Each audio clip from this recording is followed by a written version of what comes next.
The air hung heavy with grief. My mother's funeral had just ended, and the weight of her absence pressed down on me. My older brother, Kwame, saw the uncertainty in my eyes. He worked as a mechanic in the bustling city, a world away from our rural life. With a gentle hand on my shoulder, he offered me a place in his home. Family takes care of family. And so, with a heart full of grief and a suitcase full of uncertainty, I left the only home I had ever known. The city greeted me with a cacophony of noise and a whirlwind of activity. I had just completed my studies at the University of Mines, my mind full of dreams of a bright future. Kwame's offer was a lifeline, a chance to catch my breath and figure out my next move.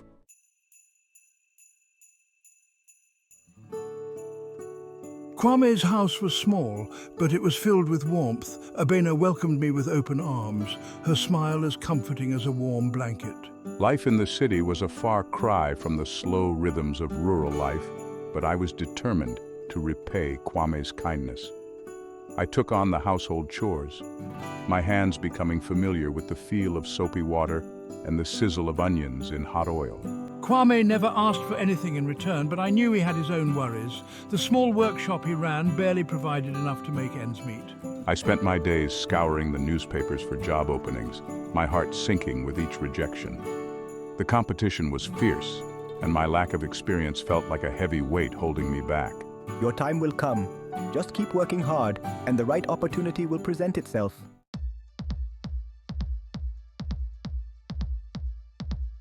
The city was a melting pot of dreams and disappointments. I met others who, like me, had come to the city in search of a better life. Some had found their footing, building successful careers and raising families. Others struggled to make ends meet, their dreams slowly fading. 2 months after arriving in the city, a glimmer of hope appeared on the horizon. A mining company was expanding its operations and hiring. The interview was nerve-wracking, but I answered each question with confidence. Days turned into a week, and just when I began to lose hope, the call came. I had the job. Finally, I had a chance to build a future for myself.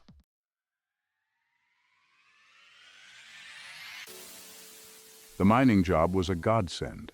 It came with a good salary, a company car, and even a small house in the company quarters. I moved out of Kwame's house with a heart full of gratitude. My work at the mine was challenging and rewarding. I thrived on the responsibility and camaraderie of my fellow engineers. Life in the company quarters was quiet and orderly. I furnished my house with simple but comfortable furniture. I made it a point to visit Kwame and his family every weekend. The bus ride to their neighborhood was a reminder of my humble beginnings. I would arrive laden with bags of groceries, small gifts for the children.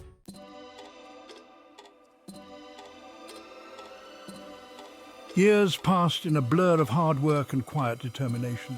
I threw myself into my work, eager to prove myself. My dedication didn't go unnoticed. Within 3 short years, I was promoted to head of the Human Resources Department. As head of HR, I had a voice in the company. I took my responsibilities seriously, determined to create a fair and equitable workplace.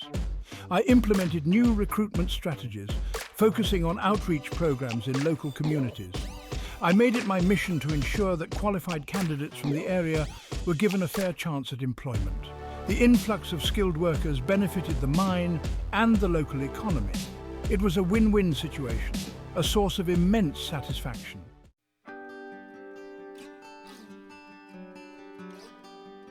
Throughout his rise through the ranks, Eddie never forgot where he came from. Kwame, ever supportive, was proud of my accomplishments. I offered him a job at the mine several times, but he always politely declined. My hands are better suited for fixing engines than pushing papers. While I respected his decision, I was determined to find a way to help. When several positions opened up at the mine for skilled laborers, I immediately thought of Kwame and others in his community. Many from Kwame's community were offered positions at the mine. The pay was decent, the benefits were good, and the work was steady. The gratitude I received from those I helped was overwhelming. It was a lesson Kwame had taught me long ago. Family takes care of family.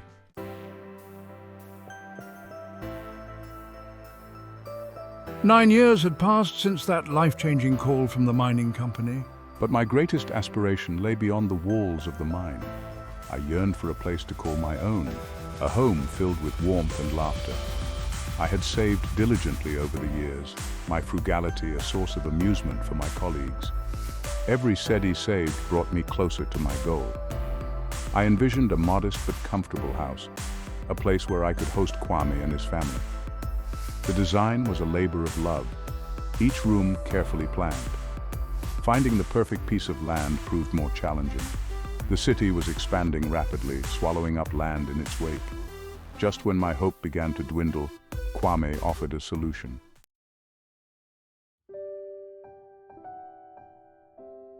I have some land. Kwame announced one Sunday afternoon, his voice casual. We were gathered at his house, the aroma of Abena's peanut soup filling the air. It's not much, but it's yours if you want it. He explained that he had inherited a plot of land from our late uncle. I wouldn't be able to develop it anytime soon anyway. I was floored by his generosity. This wasn't just a piece of land, it was a gift of immense value. Consider it an investment in your future. The land, once a distant dream, was now a tangible reality.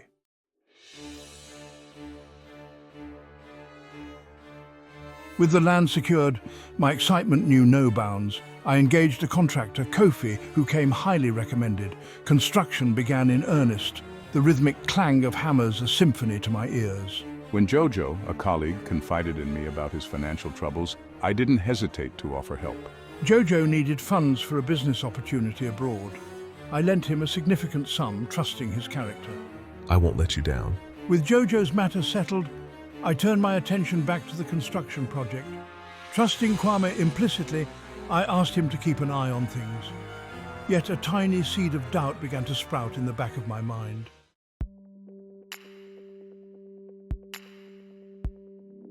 Life, it seemed, had a way of testing one's resilience, of unveiling hidden truths when least expected. Just as my dream house neared completion, a curveball came hurtling my way. The mining company, in its infinite wisdom, decided to restructure its operations.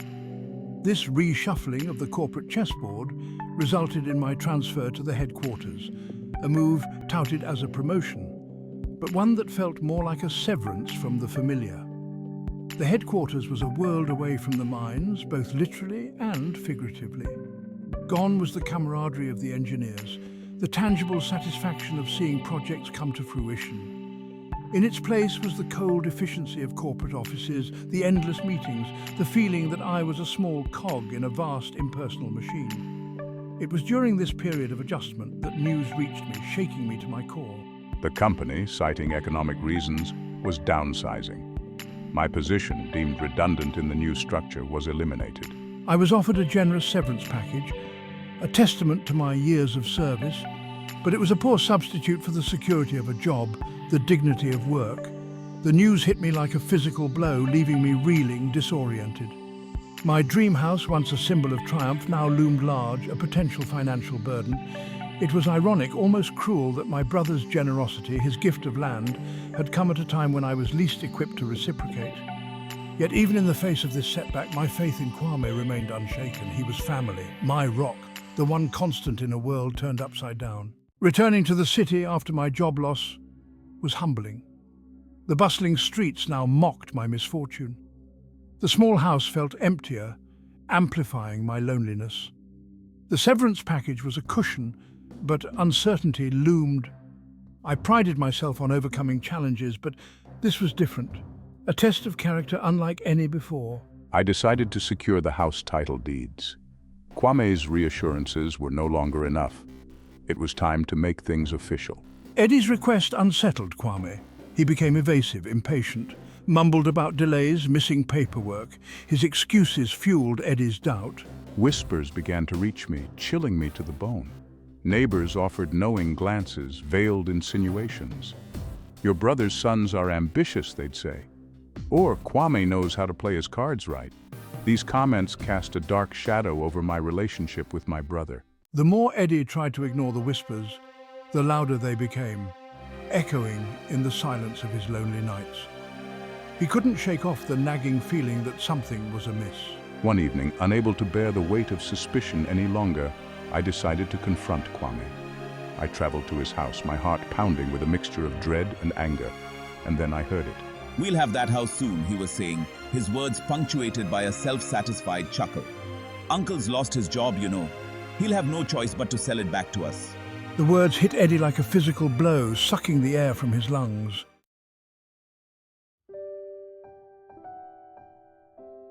Numb with shock and betrayal, Eddie turned away from Kwame's house. The laughter from within felt like 1,000 knives piercing his heart. Each step away from that place felt heavier than the last, his feet dragging along the dusty road. The city lights, once a symbol of hope, now seemed to blur into an indistinguishable mass, reflecting the confusion swirling within him. He wandered aimlessly, the weight of Eric's words pressing down on him. His own brother, his own blood, had conspired against him. The land, the house, the years of trust, all a sham. The world seemed to tilt on its axis, the familiar suddenly unfamiliar, the ground beneath his feet unsteady. As I walked, a familiar figure emerged from a side street, his silhouette illuminated by the dim glow of a street lamp. Jojo, his face etched with concern, rushed towards me. He had just returned from his trip abroad, his eyes sparkling with a newfound confidence. His pockets, I assumed, a little heavier.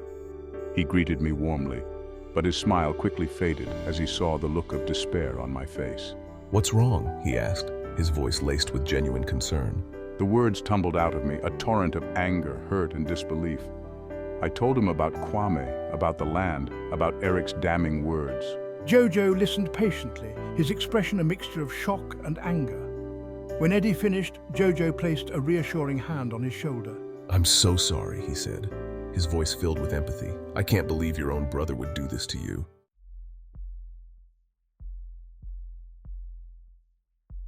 Jojo's unexpected return, his empathy in the face of my turmoil, was a lifeline in a sea of betrayal.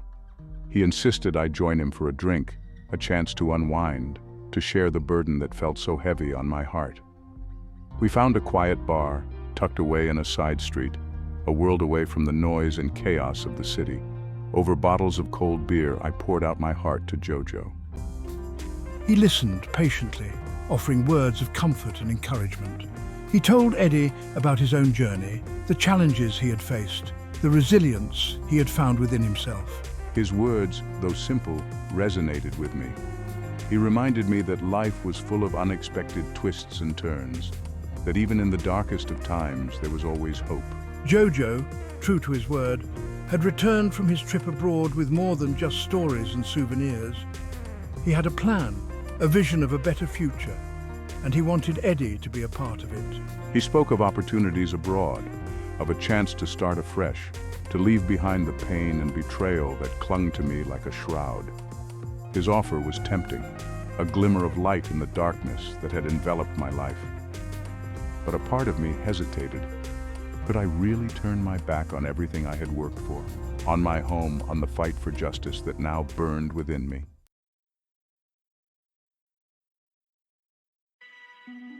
Jojo's offer weighed heavily on my mind. A new life was alluring, but leaving Ghana and my pursuit of justice was bitter. I was torn. Kwame continued his charade, calling Eddie regularly, feigning concern while plotting to steal Eddie's home. I resolved to fight for what was mine. I gathered evidence, consulted lawyers, and prepared for a legal battle. Then Jojo informed me my travel documents were ready. The timing felt like a sign. Eddie was torn. Could he leave, knowing Kwame and his sons would profit from their deceit? Yor, disgusted by his family's actions, secretly took the original land documents. One evening, he handed me a small package, his hand trembling. "These are for you," he whispered. "Take them. They're yours. Don't let them get away with this." My heart pounded as I unwrapped the package Yor had given me. Inside were the original land documents, their edges worn, the ink faded. The land was legally mine, a fact that Kwame and Eric had tried to conceal. With the documents in his possession, Eddie felt a renewed sense of purpose. He would leave Ghana, not as a defeated man, but as one who held the key to his own destiny. I embraced Yor, my heart overflowing with gratitude. "Thank you," I whispered. With mixed emotions, Eddie boarded the plane, leaving behind the land that had been both joy and pain. Beneath the sadness, Eddie felt a flicker of hope for the unknown ahead. America was a whirlwind of new experiences, a melting pot of cultures, a land of boundless opportunities. The bustling streets of New York City were both intimidating and exhilarating. I found work in a construction company, my skills proving invaluable in this concrete jungle. My evenings were spent in night classes, my thirst for knowledge undimmed. I made new friends, fellow immigrants, who understood the relentless pursuit of a dream. A decade of resilience, of building a life from the ground up. 10 years after leaving Ghana, I returned, my heart a mixture of apprehension and anticipation. The city had grown, its skyline now dotted with modern buildings. The warmth of the African sun, the familiar scent of dust mingled with spices, welcomed me home. My first stop was Yaw's doorstep. The reunion was emotional, a mixture of laughter and tears. Your success, built on hard work and integrity, was a source of immense pride. But the shadow of the past still lingered between us. The time had come to confront the ghosts that haunted our family. The court case was a long and arduous process. The judge ruled in Eddie's favor. The house was finally his, a testament to the enduring power of truth. The court's verdict should have brought me closure. Yet as I stood in the courtroom, the weight of victory felt heavier than the burden of betrayal. Kwame, his face etched with shame and defiance, refused to meet Eddie's eyes. The silence in the courtroom was deafening. Justice had been served, but at what cost? The victory felt like ashes in my mouth. Eddie returned to the house that was now legally his, but it felt cold and empty. The memories were tainted by his brother's betrayal. The pastor, a man of quiet wisdom, listened patiently as Eddie recounted his story. When Eddie finished, the pastor placed a comforting hand on his shoulder. You have been targeted, my son, but fear not, for you are not alone. Days turned into weeks as the pastor prayed over Eddie. Slowly, the darkness began to recede. One evening, Kwame came to the house, his face creased with remorse. He had confessed everything to the pastor. The words tumbled out of Kwame, a torrent of apologies and regrets. Listening to him, I felt a strange sense of detachment. The anger and hurt were still there, but they no longer held the same power over me. Eddie embraced Kwame and whispered words of forgiveness. Tears streamed down Kwame's face. I gave Kwame a substantial sum of money to start afresh. The true gift was forgiveness. It was a new beginning, a fresh chapter in the story of their family, one written with love and forgiveness.